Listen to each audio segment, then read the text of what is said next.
Hey, what's up, everyone? Welcome back here. So, we have a little bit of gold now. We've done a little bit of farming, let our taverns collect. We were offline for around 6 hours. You can see we're still getting our 10% metal bonus.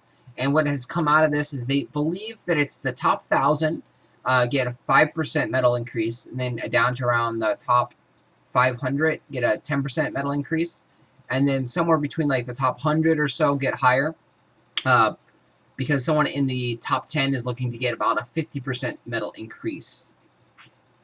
So that's a very, very cool feature. It definitely awards more medals for going higher in the leaderboards. They did change the attack history a little bit. They actually give you a detailed time of when you got attacked now. So that's a really, really cool feature. And you can see I didn't lose that much gold.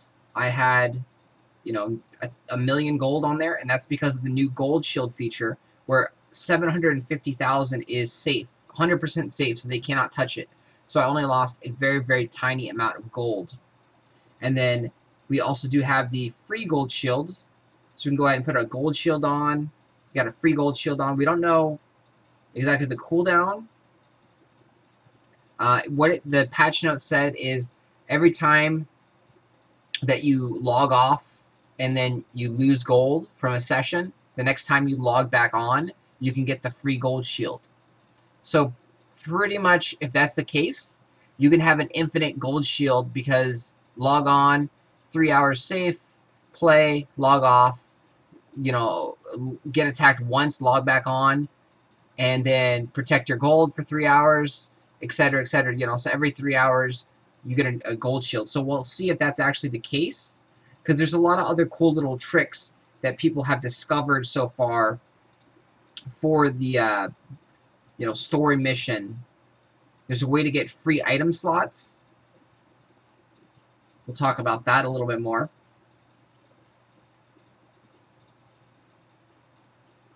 So the item slots, you can see down here your inventory, you have X amount of X.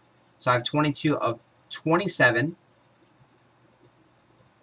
If I were to have a full amount of inventory, we'll go over here and try and find some trashy items to buy.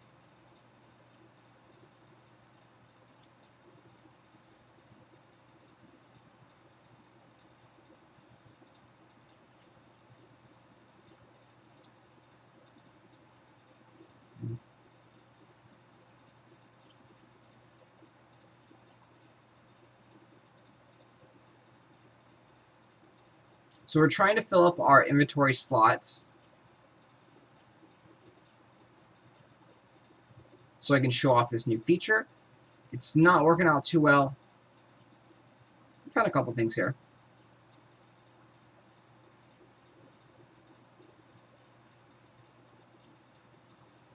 Alright, I think we'll be able to do it here with all these.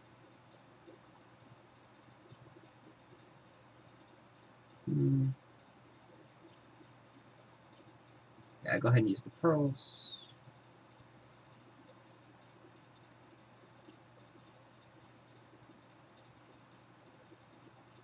Two more.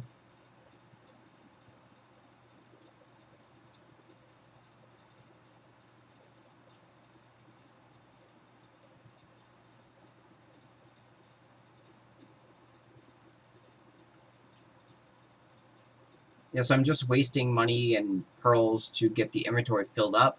These are by no means good items to buy.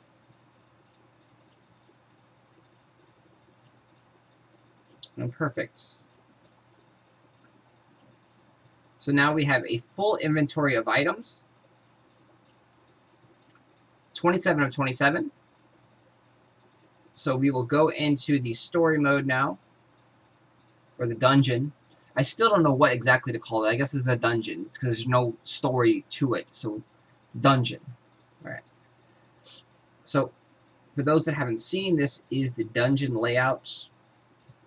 You can scroll in a little bit to see this one's giving you a treasure chest over here. You have to use your workers to pound on the cave.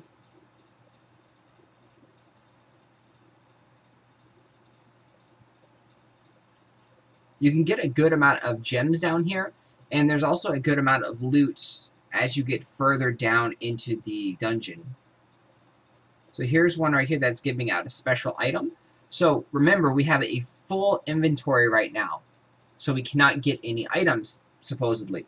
But this is actually going to give us an additional item and an additional inventory slot from what I've been told. I haven't personally done this, but people on the forums have posted about this. So this is a really, really cool way to increase your inventory space if it works.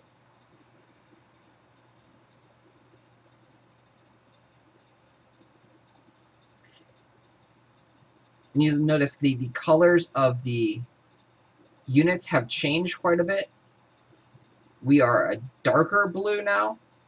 The enemies here in the dungeon are like our old color. And then when you do raid someone else, they are like a bright red, a crimson red.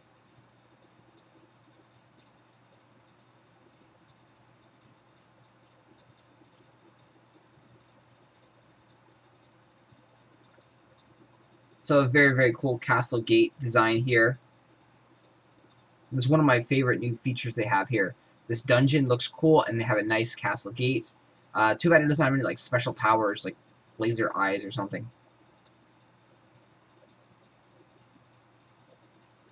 So again, you don't get really much loot there. You get these special one-time things. So there's the club. So remember, we were full on items. We had 27 to 27. We're going to go take a look and see.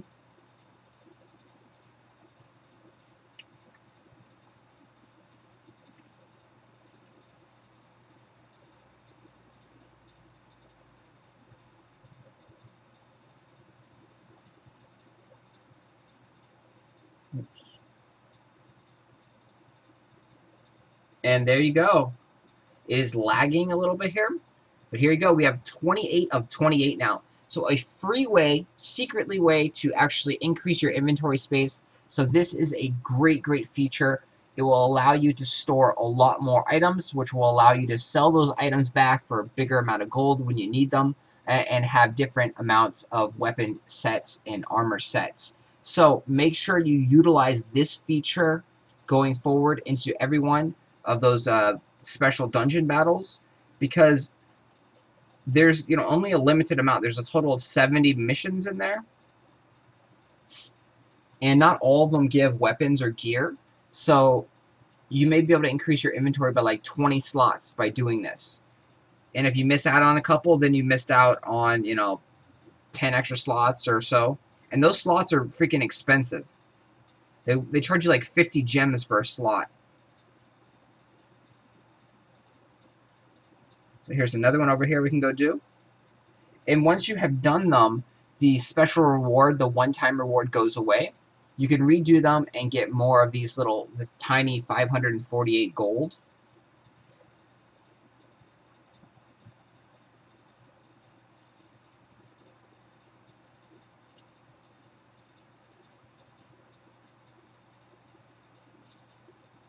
I've also been told that these are fairly challenging for lower level players. So we will be going through this on the Let's Play account soon. And you can see there's the Ogre right there. As this account doesn't give a fair representation of the difficulty that these are, providing.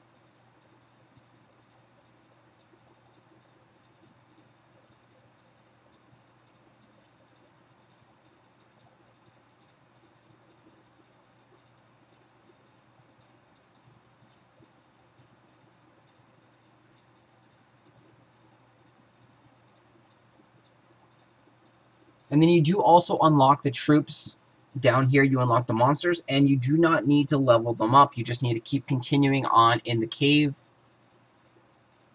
And the further you get, the higher level monsters you get to use in battle. The monsters are definitely going to change the metagame dramatically. I personally think that the Kamikaze Bomber, the what are they calling him? The Gargoyle, is going to be a must-have unit in your composition, because that thing does so much blunt damage. It's going to just destroy castle gates.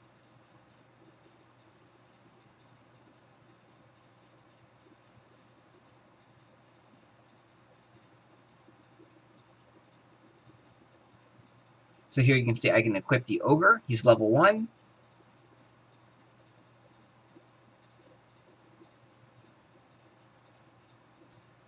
And this is the Gargoyle right here. He is level 1. He is a kamikaze bomber.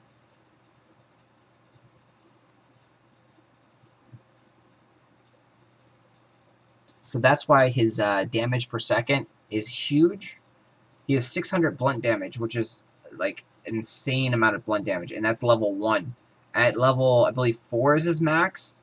He has like 2,500 blunt damage, and they're really, really fast. Take a look at those guys.